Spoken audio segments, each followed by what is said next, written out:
Okay, we are live. You can start.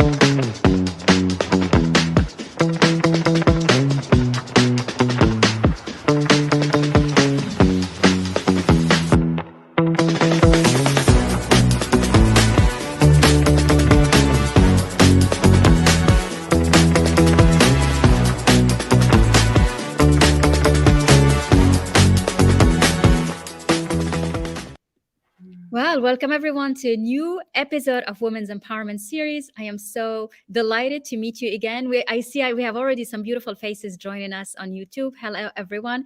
We are live streaming on LinkedIn as well and Facebook. So as you're joining us, say hello. Let us know where you're connecting from. I have an incredible guest, beautiful and special guest, and I'm so excited to welcome Lauren Jane Heller, connecting from Montreal, Canada. Welcome, Lauren. Thank you. I'm really happy to be here.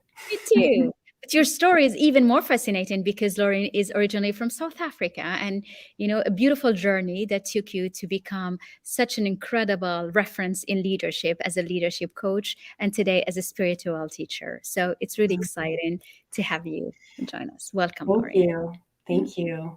So I'm going to let you introduce yourself. What brought you to become a leadership coach? And what's your fascination about leadership? Okay. So I am, you can also call me LJ. So Lauren or LJ. LJ. I've had a very, I guess, I like to think it's not that unusual, but whenever I talk to people, it's like, oh, I've had an unusual path landing where I have. I started my career. I mean, I knew since I was a small child that I was going to be a writer. I have been a writer since I was really little. Like I think my mom's given me copies of the first little books that I wrote when I was like 3, 4, 5. And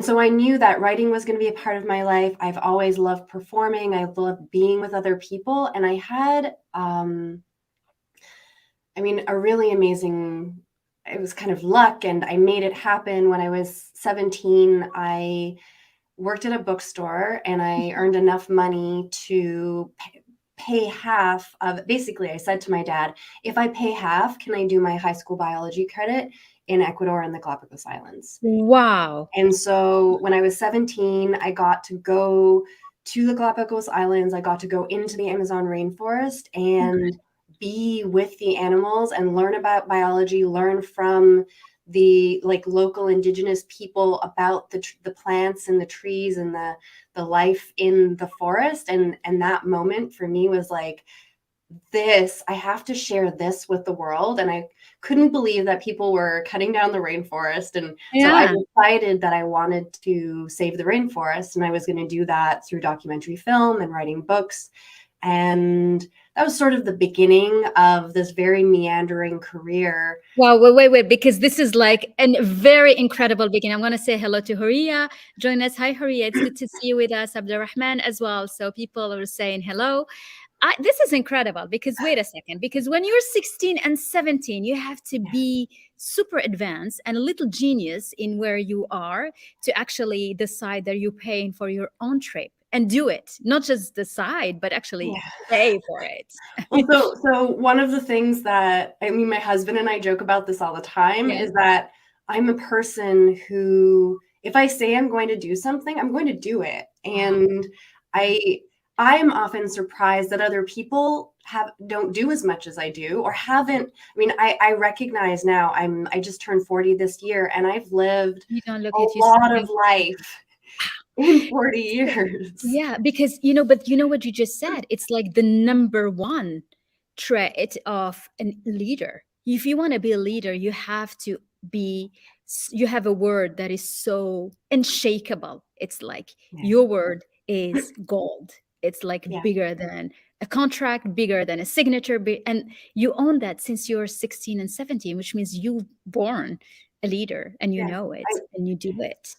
I did. And when I was younger, I was trying so hard to conform that it didn't work because it felt unsafe. When I was living in South Africa, it felt unsafe to stand out. I went to an all-girls school. Things were very structured a certain way, and I was an unusual child and very strong-willed and very creative, and I had And to very learn smart. to sort of cover Shy my to light like up. hide it. Oh my Yeah, God. because it You know, didn't like, feel. Yeah, I mm, was a year young for my grade. I was the smallest child. I was super, like, I was getting really good marks. I was generally ahead of the curve with all of the yeah. things that I tried to do, and it's not Mhm. a great way to make friends. Yeah, So because they're so I like, she's learned. too much. Yeah. Yeah, I was too much. That was a lot of my childhood, was me being too much, and then Mhm. learning through a lot of my path of getting away from, because I learned how to be an overachiever perfectionist really, really effectively. I did Mhm. really well in school. I did really well in anything I applied myself to, which it also gave me the confidence to do things like, I'm going to work in a bookstore after school so that I can get enough money so I can go on this trip. And that was sort of my teens, my late teens, and most of, well, my early 20s, but even after we had kids, because I had my elder child when I was 25, which was not Wow, planned, that's but very old. That's very young. And are yeah, they as yeah. are they like Pardon? you, sharp and fast? How are Uh, your yes, April is very sharp, very fast, way stronger boundaries than I've ever had. good. Extremely creative. Yeah, quite a negotiator. I'm really excited. It's amazing watching this child blossom. And I've learned So so much from them. They're non-binary, so they were biologically female. So mm, as a little girl, April was was a little dynamo, mhm. really nonstop. And is really coming into this beautiful period of exploration and like figuring out who they are. And I also feel lucky to live in a city like Montreal where we Or you have can let them the be. openness to just let my kid be whoever they want to be. And they're at a school where they're getting a lot of support Mhm. to be who they are, which feels Mm, super good as a parent. mm. But I think I lost my train of thought, but No, no, that's not fine. We were walking you way through yeah, your being a kid, a genius, actually high IQ, and leading yourself into your passion, which was rainforest and helping trees and the planet, really, because that's yeah, how it starts. And so, yeah. how did you transform that into becoming what you do today?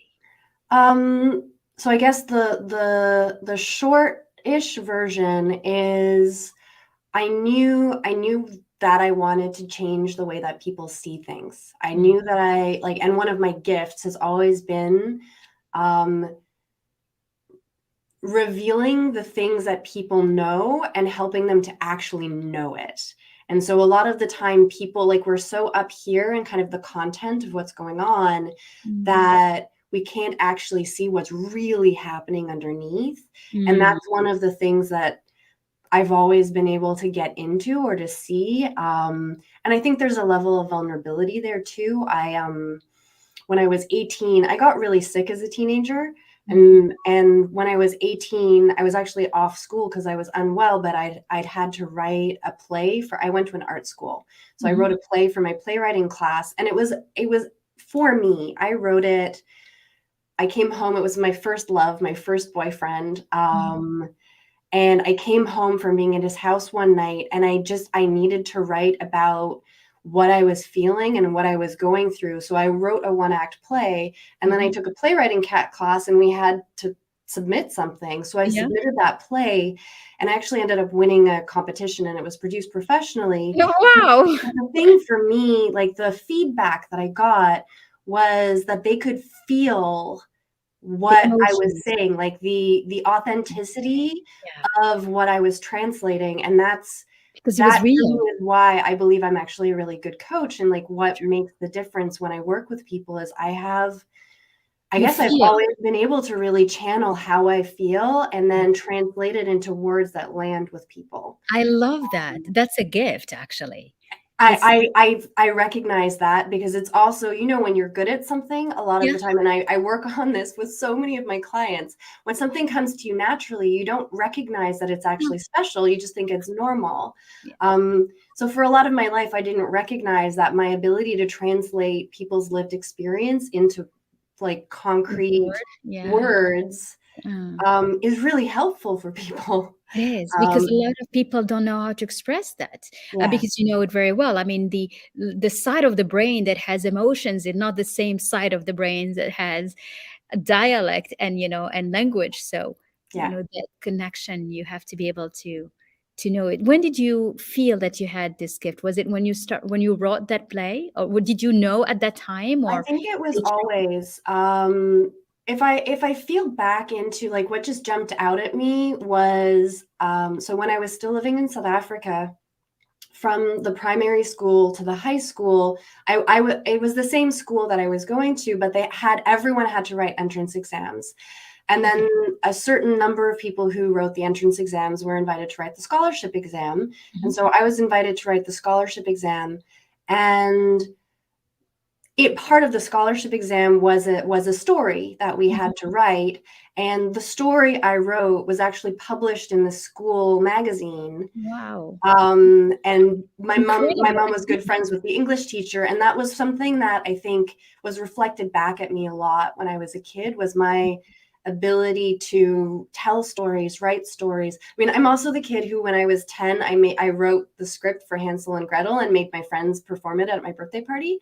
Um, Good. so like it's just always been there. It's always So you been could have who I been a am. movie director if you wanted to.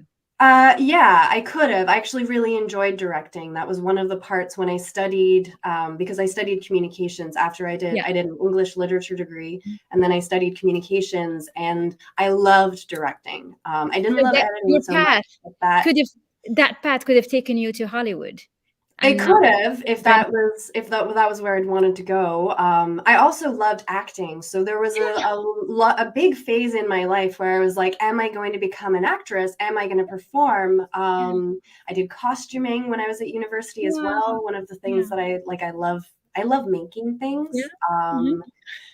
And well, and then I unexpectedly got pregnant when I was 25, and I had my first child, and that sort of redirected things in certain ways because um, I mean, so much of what we've done has been, it just changed the trajectory really of how Yeah. I've lived my life. And we still had adventures and traveled and did all sorts of fun things, but I didn't pursue the The relentlessness crazy of potential.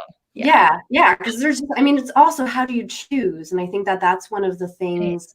Mm. that like finding my way into coaching and some of the deeper spiritual work that I do with my clients, with people. It kind of feels like there could have been so many different paths that Mm. probably would have brought me to the same place. Yes, that's a very good point. Yeah, Yeah. Because ultimately we end up doing what we are destined to yeah, be and to become. And that's just a journey, right? Your journey could change. I love yeah, that. So it's yeah. actually a blessing, you know, that the child came early and you started this Hmm. journey early. Yeah. Mm. Yeah, and I mean, from where I was to where I ended up, like I never would have imagined that I would work. I mean, I didn't know what venture capital was, and Mhm. then I fell into the tech world. I worked as a journalist. I did some marketing work. I did a lot of different types of things when the kids were little, and we went on a road trip to Mexico for 4 months when April was a baby, and then we went to South Africa 2 winters in a row. We kind of skipped out on winter for a few years when the kids were Uh-huh. little, Uh-huh. and then when I fell into tech, and then I got to write articles about conscious ways to run businesses or how entrepreneurs Mhm. could succeed. It was like completely different from what I imagined I'd be doing, Mhm. but still that sort of energy of like, we can do things differently. We don't have to conform to the status quo. We can make the world better, whether it is in as a teacher or as a leader of a business. Or whether it is as you know, somebody working in the forest, you know, as an environmentalist, Yeah, or as a yeah, business, we yeah, ultimately have the same impact that you can create on the planet. And that's a exactly. beautiful transition to, you know, would like you to talk more about, you know, you are today calling yourself as a spiritual teacher, but also spiritual, leadership coach. So how do you combine that? You Yeah. said you were in the tech. How will you come to a tech CEO or a startup or a business owner and you're like, tell him about, spirituality and is important?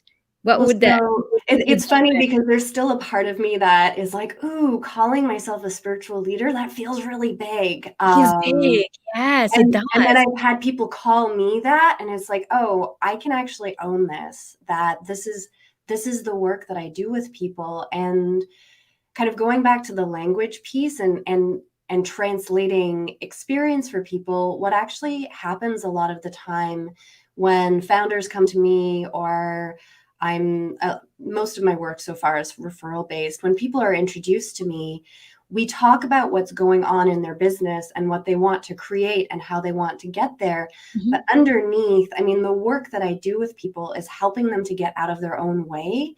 Yeah, And a lot of that is about mindfulness. It's about it conscious is. leadership. Certainly. It's Mm. about bringing yourself into recognizing, how am I showing up here? Can Mm. I step away from this paradigm that so many of us have lived in of competition and Yeah. reactivity and winning and ownership and domination, and into a much more free, creative, open, collaborative space and way of leading, which Mm. underneath it, it's all about mindfulness. It's It all is. about connecting with yourself, connecting with what's here, seeing things as they really are, Mm. learning how to sort of peel away the layers of mental models and social programming and childhood trauma and And all of that patterns that stuff. you have.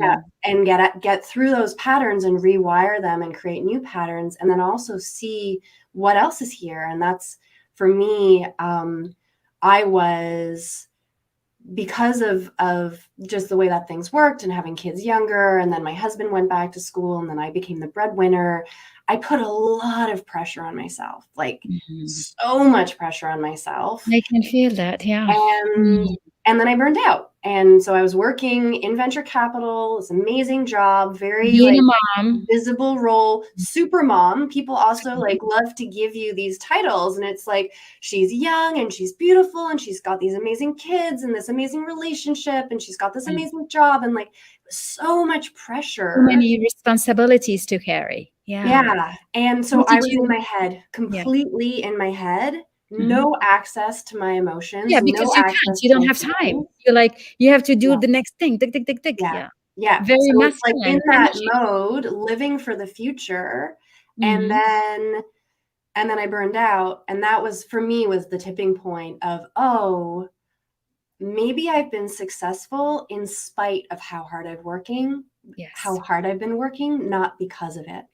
Mm. And my beliefs, the belief I had that I had to be perfect, that I had to do things better than other people, that I had to prove myself, that I needed to be on a pedestal ultimately, that was creating disconnection from other people. It had me feeling like an imposter a lot of my life. Wow. And Wow. even though I was achieving, I didn't feel good. And so, It's yeah. interesting what you said. You said something very, very powerful, which is about, you've been successful in spite of your hard work. And usually we feel like we are successful and from an outside, and I can see it from your outside. I mean, just you're smart, you achieved so many things, you've learned so many things, you worked so hard, so of course success is inevitable. Why do you is it on a hindsight now that you say it, or is it from watching others? What brought you to really claim that as? It's Mm. both. Okay. So actually, my spiritual teacher said this to me a number of years ago. And this was, I mean, I felt like I'd been like slapped in the face when he said it to me, because it was Mhm. just like, oh, yes, I have worked so much harder than I've needed to, because if I actually look at the best things that have happened in my life, most of them just showed up. I didn't actually have to work for them to Wow. come to me. They Yeah. came to me, and then I was open to the opportunity. And yes, then I did work, but did it have to be a grind? Did I have to like basically grind myself into dust Mhm. because I had this opportunity. No, I didn't need to approach it that way, but that was what I had learned. And so I think a lot of us are taught to work super hard, to actually work beyond our capacity. Not a lot, like most of us aren't taught to have boundaries. We're not taught how to manage our energy. And so we work way harder than we actually need to. And sometimes that hard work gets in the way of receiving the beautiful opportunities that come our way that you can't see because you're in tunnel vision, like, I have to get this thing done. Yeah. I mean, I see when you say that. I mean, it's like when you're so focused on, what are you going to achieve and what's the goal that is very material and very concrete, because that's what we look for, then, you forget about just being ready to receive beauty or abundance, whatever, from somewhere else. But does it mean that, okay, we say it, and I'm also work with leadership and leaders, and the big question and the big thing is that success is not about working hard. Success is about what you feel when you do things. It's not even doing more things, it's just what you feel. And this what you feel, I mean, you said it as you were really telling the story, that is incredible, because I think you represent every woman, which is every mom, every professional and mother, and overachievers, because women are overachievers. I mean, there is so much excellence in the world of women that have reached high level degrees, high level successes because of the hard work. But the missing part is, do you need to burn out to wake up, or can you just change? And this is why we're doing these conversations. It's almost like whoever is watching us, Haria, other women, and it's like, you don't need to push yourself so much. There is a different way. I believe that you don't have to burn out. You don't have to get to that place of complete, like, burn it all down, basically, in order to kind of crest that ridge. Unfortunately, a lot of people don't listen to, there are certain types of people, myself included, where it is trial by fire, and you kind of have to live it to be able to move through it. So I'm not surprised that I burned out, but I also know that there are a lot of women in the world who can choose to intentionally create their lives in a way that does not require pushing all the time. And a lot of this is getting out of your head and getting out of the overthinking loops, getting away from looking for approval and trying to have control, and believing that security comes from outside of you, and that you can actually create all of those things for yourself. And if you can source approval from yourself, well, then you're going to feel successful. And I'd say that probably is the biggest shift for me in terms of how I feel in my life. And then that confidence to go for it, to choose the path I want to take and back it with my life, to back it with everything I've got, because it doesn't matter what other people think. If I'm in it, and it's not about the end point either, if I'm in it because it's fun and it's fascinating and I want to learn about it, and I know it's going to be hard, but it's worth it. Like that, I think that's the difference. It's like, is the hard work a grind so that somebody can give you a medal and a gold star and a place on the podium? Or is that hard work fulfilling and setting your heart on fire? Yeah. And if it is, that's fine. Yeah. That's great. If it is, that's fine. Because we are so programmed sometimes at working hard. Just, you get a thrill out of it. But what's draining is when you don't know if that work is going to get you where you want to be. You don't know if that work you will receive the validation, you will receive the satisfaction that you're looking for. And that's what's really draining more than anything.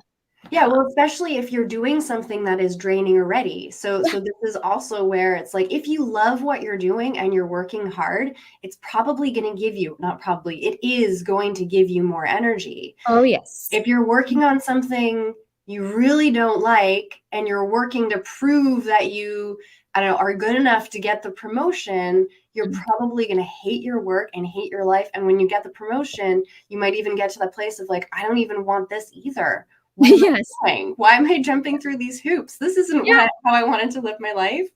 Absolutely. So, why did you call your work Shine Plus? What's the plus for, and why shine? What did you mean by So using? shine Mm. is, I mean, going back to what I said before about feeling like I was too much, a lot of my life, I've always been aware that I'm a very shiny person. Yes. Um, and I mean, I took advantage of this. I worked in nightclubs when I was at All university. right. It was a You good did way it to make all. money. Like the shine of just who I am and authentically being me. I was also the girl. I remember getting teased about this by my boss, but like I would show up. I worked at the W Hotel in Montreal. I'd show up in flats with no makeup on, and I'd make crazy tips in a nightclub full of women with like all the makeup and the Yeah. heels and the outfits. And Yeah. I was just like, I'm here to do a job. I'll be really nice and talk to people and have a good time. And that was that.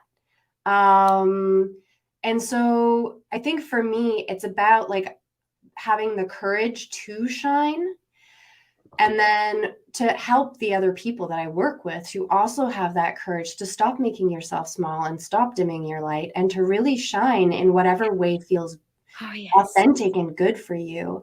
Um, and actually took me a while to figure out what to call my business. Mhm. And I was working with a coach who, one of the exercises he did with me was essence words. And Uh-huh. so I interviewed a bunch of people from my life and asked them questions. And then he compiled what they said and presented me with these words. And Wow. some of the words he gave me were joy, brilliance, and radiance. And we often talked about how shiny I was. And so it just felt like, okay, It's the right this name for you. feels good for the Mhm. business. The plus came. Actually, I ran a program called Shine, and then I had my alumni the women who were in that, it was a 6-month program, also with travel. So we had a retreat at the beginning, a retreat at the Yes. end, like Mhm. really beautiful connection. And they asked for another, like they wanted to keep Part going. 2. Yeah. So I created Shine Plus, which was Mm. the alumni program. That's And then I nice. realized that actually Shine Plus is the whole community. This Yes. is all Mm. of the different ways that we can work together. This is women empowering each other. This is women Yes. showing up authentically together.